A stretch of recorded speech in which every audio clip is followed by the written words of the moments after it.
تو حضرت عبداللہ ابن عمر کو بندہ دوبارہ آتا نا تو کسی سے قرضہ لے کے کہتے یار اس کو بڑی ضرورت تھی تو دوبارہ آیا ہے نا، ایک دفعہ تم ذرا دے دو میں تمہیں دے دوں گا، اس کو دینا ہے۔ جتنی دفعہ شام کو کھانا کھاتے اتنی دیر حضرت عبداللہ ابن عمر کھانا نہیں کھایا کرتے تھے جب تک کوئی یتیم آ کے دسترخوان پہ بیٹھ نہ جاتا ہے۔ ایک شخصیت کا ذکر آج کریں گے جن کو میرے نبی پاک علیہ السلام نے فرمایا، حضور نے فرمایا، صحیح بخاری میں موجود ہے، فرمایا یہ نیک آدمی ہے۔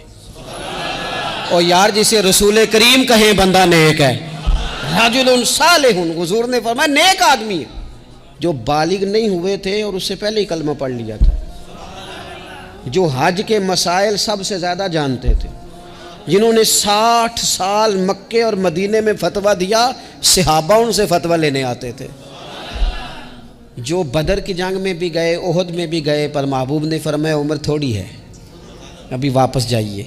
خندق میں شریک ہوئے اور اس کے بعد ہر جنگ میں شریک ہوئے، مستدرک میں موجود ہے۔ حضرت جابر ابن عبداللہ فرمایا کرتے تھے زمانہ بدلا تو کچھ لوگوں میں بھی تبدیلیاں آئیں، میں نے بڑی دنیا بدلتی دیکھی، پر جن لوگوں کو نہیں بدلتے دیکھا نا ان میں یہ شخصیت ہے جو ہمیشہ ہر دور میں ہر عمر میں نبی پاک کے طریقوں پر پوری طرح کاربند رہے، اوڑھنا بچھونا اٹھنا بیٹھنا چلنا، ہر وقت حضور کی محبت میں غرق ہو کے کیا۔ کون ہے بھلا؟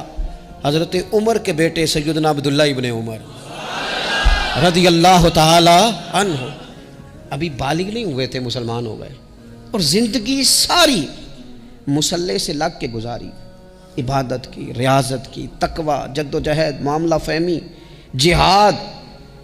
والد امیر المومنین ہے، لیکن صاحبزادے کی خواہش ہے کہ مجھے فوج میں بھیجو، میں جہاد کرنا چاہتا ہوں، اور جہاد بھی سپہ سالار بن کے نہیں، سپاہی بن کے کرنا چاہتا ہوں۔ سب سے پہلی بات تو یہ تھی کہ علم و فضل بڑا تھا، صحابہ ان سے فتویٰ لیتے تھے، مسائل حج سب سے زیادہ حضرت عبداللہ ابن عمر جانتے تھے، اور فتویٰ دینے میں اتنے محتاط تھے، حدیث بیان کرنے میں اتنے محتاط تھے کہ بڑا سوچ سمجھ کے غور کر کے صحابہ فرمایا کرتے تھے یہ واحد بندہ ہے کہ جو 1 منٹ سے پہلے کہہ دیتا ہے۔ سب سے زیادہ مسائل آتے ہیں لیکن 1 منٹ سے پہلے کہہ دیتے تھے اس مسئلے کا مجھے نہیں پتہ، تحقیق کروں گا، اگر پتہ چل گیا تو بتا دوں گا، فوراً کہہ دیتے تھے۔ ایک دفعہ ایک صاحب نے مسئلہ پوچھا تو چپ کر گئے، سوچنے لگ گئے۔ ہمارے ہاں نا لوگوں کو حاضر جواب کہلانے کا شوق ہے، یہ شوق بڑا خطرناک ہوتا ہے۔ اگر آپ حاضر جواب ہیں تو بڑی اچھی بات ہے، لیکن حاضر جواب کہلانے کا شوق تو نہ پیدا کریں۔ اگر آپ کو پتہ ہے، صحیح بخاری میں حدیث ہے، نبی پاک علیہ السلام نے ایک دن پوچھا تھا صحابہ سے کہ وہ درخت کون سا ہے جس کی مثال مومن کی طرح ہے؟ حضرت عبداللہ ابن عمر کہتے ہیں مجھے پتہ تھا کہ وہ کھجور کا درخت ہے، اور میں نے جواب نہیں دیا۔ کیوں نہیں دیا؟ فرمانے لگے ابو بکر صدیق بیٹھے، فاروق اعظم بیٹھے، مولا علی بیٹھے، بزرگوں کی موجودگی میں جواب دیتا پھروں؟ یہ ٹھیک نہیں ہوتا، یہ صحیح نہیں ہوتا۔ یہاں تو بڑے لوگ، امام غزالی فرماتے ہیں جب میں اپنے مرشد سے مرید ہوا تو مجھے کہنے لگے بیعت میں نے کر لیا، آج کے بعد نہ تقریر کرنی ہے، نہ مدرسے میں سبق پڑھانا ہے، نہ کسی کو مسئلہ بتانا ہے۔ اور یہ بڑا مشکل کام ہوتا ہے، بندہ مولوی بھی اور تقریر ہی نہ کرے، اسے زنگ لگ جاتا ہے، اور مسئلہ ہی نہ بتائے تو بدعزمی ہو جاتی ہے۔ یہاں تو جس کو 6 مسئلے آ جائیں وہ امام کو نماز نہیں پڑھانے دیتا، وہ کہتا ہے پہلے انٹرویو لوں گا تیرا کہ تو پورا تجھے آتا ہے پھر آگے چلے گا تو۔ اتنے بڑے عالم کو شیخ نے منع کر دیا، تو کہتے ہیں شیخ کے پاس ایک شخص مسئلہ پوچھنے آیا تو میرے مرشد فرمانے لگے مجھے یہ مسئلہ نہیں آتا۔ تو امام صاحب کہتے ہیں کہ میں نے اسے کہا مجھے آتا ہے میں بتاؤں؟ کہتے ہیں میرے شیخ مسکرا پڑے، کہنے لگے غزالی میں تو تیرے ساتھ ساتھ اپنی میں بھی مارنا چاہتا تھا پر تیری ابھی مری نہیں، تو کہتا ہے میں بتاتا ہوں، کچھ دیر چھوڑ دے، سارے مسئلے بتانے نہیں چاہیے، کچھ پہ عمل بھی کرنا چاہیے۔ میرے عزیز حضرت عبداللہ ابن عمر اتنے بڑے مفتی ہیں، مفتی مدینہ ہیں، مفتی مکہ ہیں، لوگ مسائل حج پوچھتے ہیں، بڑے بڑے استنباط کرتے ہیں قرآن و حدیث سے۔ ایک آدمی نے مسئلہ پوچھا تو حضرت عبداللہ ابن عمر فرمانے لگے دیر تک سوچا، دیر ہو گئی سوچتے سوچتے، تو وہ شخص کہنے لگا حضور اتنی دیر کیوں سوچ رہے ہیں؟ تو آپ فرمانے لگے تمہارا کیا خیال ہے کہ جو سوال تم مجھ سے پوچھتے ہو اور جو جواب میں تمہیں دیتا ہوں اس کے بارے میں رب مجھ سے سوال نہیں کرے گا؟ اللہ کی بارگاہ میں نے جواب نہیں دینا، میں سوچ سمجھ کے دے رہا ہوں تاکہ اس کا حساب دینا پڑے تو میرے لیے مشکل نہ ہو جائے۔ میرے عزیز حضرت عبداللہ ابن عمر سے کسی نے سوال پوچھا تو سیدنا عبداللہ ابن عمر رضی اللہ تعالیٰ عنہ کہنے لگے مجھے نہیں آتا اس سوال کا جواب، اور جب کہا نا نہیں آتا تو فوراً کہنے لگے عبداللہ، خود اپنے آپ سے بات کرتے ہیں، کہتے ہیں عبداللہ رب تیرا بھلا کرے، اس بات پہ ہمیشہ ڈٹے رہنا، جو بات نہ آتی ہو وہ کبھی کہنا نہ، جس کا پتہ نہ ہو اسے کبھی کرنا، جب تک پوری تحقیق نہ ہو بلا وجہ ہوتا سے نہیں نہ کرنا۔ بلا وجہ ہوتا نہیں نہ کرنا. یہاں کا ہے ہمارے صوفیاء نے, یہاں کا علم و بس کریو یار, ایک کوئی حرف تینوں درکار, صحیح کر کے پہلے اچھی طرح کر کے پرکھ پھر بات کر. تو علم بڑا تھا, تقویٰ بڑا تھا. اس کے ساتھ ساتھ پھر یہ تھا کہ غریب پروری بڑی تھی. ایک بندہ خیرات لے کے گیا, وہ پھر لائن میں لگ گیا ہے. اسی کیا کیا پلا تو پھر آ گیا ہے. تو حضرت عبداللہ ابن عمر کو بندہ دوبارہ آتا نا تو کسی سے قرضہ لے کے کہتے یار اس کو بڑی ضرورت تھی تو دوبارہ آیا نا, ایک دفعہ تم ذرا دے دو میں تمہیں دے دوں گا, اس کو دینا ہے. جتنی دفعہ شام کو کھانا کھاتے اتنی دیر حضرت عبداللہ ابن عمر کھانا نہیں کھایا کرتے تھے جب تک کوئی یتیم آ کے دسترخوان پہ بیٹھ نہ جاتا. نہیں گزارا ہوتا. اور یار کیسے لوگ کھا لیتے ہیں, اعلیٰ غذائیں کھا رہے ہیں, اور ایک طرف ایک بہن مجبور بیٹھی ہے, بھائی مجبور بیٹھا ہے, سسرالی رشتہ داروں میں لوگ مجبور بیٹھے ہیں, عزیزوں میں لوگ مجبور بیٹھے ہیں, یتیم غریب مسکین, اور یہ روز نئے سے نیا ذائقہ. جب تک یتیم نہ ہوتا کھانا نہ کھاتے. اور صدقات و خیرات بھی کرتے تو جس طرح ہم کرتے ہیں نا, ناراض نہ ہونا. کبھی کبھی نا بعض لوگوں کو بانٹتے دیکھتے ہیں تو تکلیف ہوتی ہے. آپ نے دینا تو ہے تو اگر خوش دلی سے دے دیں, عطا تو کرنا ہے تو اگر چلو صحیح طریقے سے ہو جائے, ہنس کھیل کے ہو جائے, پریشان نہ کیا جائے سائل کو, تو کتنا اچھا ہے. ان صوفیاء کا بھی ہم نے تذکرہ کتابوں میں پڑھا ہے جو کہا کرتے تھے اگر رب نے دروازے پہ کسی کو بھیجا ہے تو اس کا مطلب ہے اللہ راضی ہے. لیکن ہمارا لہجہ اتنا سخت ہوتا ہے. حضرت عبداللہ ابن عمر ایک اونٹنی پہ بیٹھے تھے, اونٹنی بڑی پیاری لگی, بڑی خوبصورت تھی, بڑی بہترین تھی, بڑی صاف ستھری تھی. تو 2-3 دفعہ اپنے غلام سے کہا یار بڑی پیاری ہے, بڑی خوبصورت ہے, دیکھو اس کا چلنے کا انداز کتنا نرالا ہے. آج کل بھی ڈرائیور گاڑی چلاتے ہیں تو کہتے ہیں بڑی ہلکی پھلکی ہے جی, بریکیں بھی بڑی ٹھیک ہیں جی اس کی, فلاں معاملہ بھی اس کا بڑا صحیح ہے. وہ اتنی پسند آئی اونٹنی تو اونٹنی سے اترتے ہی فوراً کہنے لگے اس کو نشان لگا کے قربانی کے جانوروں میں چھوڑ دو, یہ زیادہ پیاری ہے, اسے رب کے رستے میں خیرات کریں گے. کیوں؟ ایک باریک نقطہ صوفیاء نے بیان کیا ہے. اللہ کے نیک بندے کہتے ہیں کسی جگہ بھی تمہارا دل اللہ رسول کے مقابلے میں الجھنا نہیں چاہیے. کوئی ایسی چیز جو رکاوٹ بن رہی ہو, رکاوٹ, وہ کیا کہتے ہیں کچرا آ گیا ہے, اس کچرے کو لوگ ٹھیک نہیں کرتے, کہتے نکال دو تاکہ معاملہ صحیح رہے. ایک چھوٹا سا باریک سا ہلکا سا دھاگے کی طرح کا ایک ٹکڑا اگر کسی وقت گوشت کا آپ کے دانت میں الجھ جائے نا, سارا ذائقہ تباہ کر دیتا ہے. لوگ مختلف چیزیں لے کے خلال کرتے ہیں دانتوں کا تاکہ وہ نکل جائے, کیونکہ ذرا سی بھی چیز اگر کسی جگہ رکاوٹ بنتا ہے نا, آپ بڑا بہترین کھانا کھا رہے تھے, زبردست غذا آپ کھا رہے تھے, ایک صرف اس میں نا ہلکا سا دانہ ایسا ہے جو سخت تھا, کچرا آ گیا, روڑا آ گیا, تو وہ سارے کھانے کا ذائقہ تباہ کر دیتا ہے. بعض لوگ ایسے ہوتے ہیں کہ ایک بال نکل آئے نا کبھی کھانے میں سے تو کھانا چھوڑ دیتے ہیں, کہتے ہیں یار یہ سارا ذائقہ خراب ہو گیا. ہمارے ساتھ یہ ہوا ہے, یہ تو ہے نا دنیاوی معاملات. اسی طرح کا مسئلہ روحانی زندگی میں ہوتا ہے. کئی دفعہ نا ہم ماننے کو تیار نہیں ہوتے, لیکن ہمارے اوپر دولت کی محبت پوری طرح سوار ہوتی ہے, وہ سجدے میں ذوق آنے نہیں دیتی. شہرت کی محبت پوری طرح سوار ہوتی ہے, وہ درود و سلام کا, ذکر کا, عبادت کا ذائقہ لگنے نہیں دیتی. وہ جو کہا تھا نا والذین آمنوا اشد حبا للہ, ایمان والے سب سے بڑھ کر اللہ سے پیار کرتے ہیں, سب سے بڑھ کر رسول اللہ صلی اللہ علیہ وسلم سے محبت کرتے ہیں. کیوں کہا گیا تھا؟ اس لیے کہ ان محبتوں کے مقابلے میں ذرا بھی کوئی اور محبت آتی ہے روحانی ذائقہ خراب کر دیتی ہے. ہمارا دل نہیں لگتا, ہم بور ہوتے ہیں, ہم پریشان ہوتے ہیں. مسئلہ یہ ہے کہ جس دل میں صرف رب رسول کو ہونا چاہیے تھا وہاں شہرت آ گئی ہے, شہرت کی محبت آ گئی ہے, دکھاوا آ گیا ہے, مال آ گیا ہے, کئی قسم کے ہم نے بت معاذ اللہ اکٹھے کر لیے, اور پھر وہ ساری کیف مستی آئی. یہ کیسے ہو سکتا ہے؟ حضرت عبداللہ ابن عمر رضی اللہ تعالیٰ عنہ کے پاس ایک گدھا تھا. ہم پنجابی میں تو کہا کرتے تھے کہ بڑا ساؤ جانور ہے, بڑا دھیما ہے, بڑا اچھا ہے, سواری بھی کرتے تھے اس پہ, اس پر بوجھ بھی رکھتے تھے, اور بھی کئی کام, جانوروں کا چارہ بھی اس پہ رکھ کے لایا جاتا تھا. بہت سارے لوگ اس کی تعریف کرتے تھے کہ ظاہر ہے اس وقت یہ جانور ہر گھر کی ضرورت ہوتے تھے. لوگوں نے بڑی تعریف کی, کہا جناب یہ گدھا بڑا اچھا ہے, بڑا عمدہ ہے. اب بعض چیزیں ایسی ہوتی ہیں جن سے دل لگ جاتا ہے.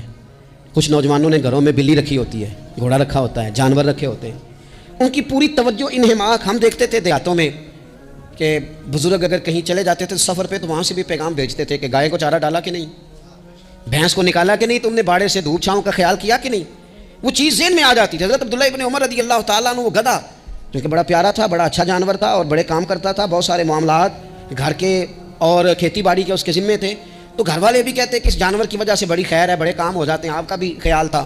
حضرت عبداللہ ابن عمر ایک دن گھوڑے سے نیچے اترے یا اس گدھے سے نیچے اترے تو خادم کو بلا کے کہنے لگے اسے لے جاؤ اور بیچ کے پیسے اللہ کے رستے میں خیرات کر دو. اب وہ خادم کا بھی اس سے دل لگ گیا تھا, جانور گھر میں ہوتا ہے, دلچسپی ہو جاتی ہے. کہنے لگا حضور وہ سارا محلہ بھی اس کی تعریف کرتا ہے, سارے خاندان والے تو اس جانور سے دلچسپی رکھتے ہیں اور آپ بیچ رہے ہیں. آپ فرمانے لگے جس طرح سب کا دل اس کی طرف ہے نا کہ اچھا جانور ہے, میرا بھی ہو گیا ہے, لیکن میں اپنے دل کو سوائے رب رسول کے کسی اور طرف ہوتا دیکھ نہیں سکتا.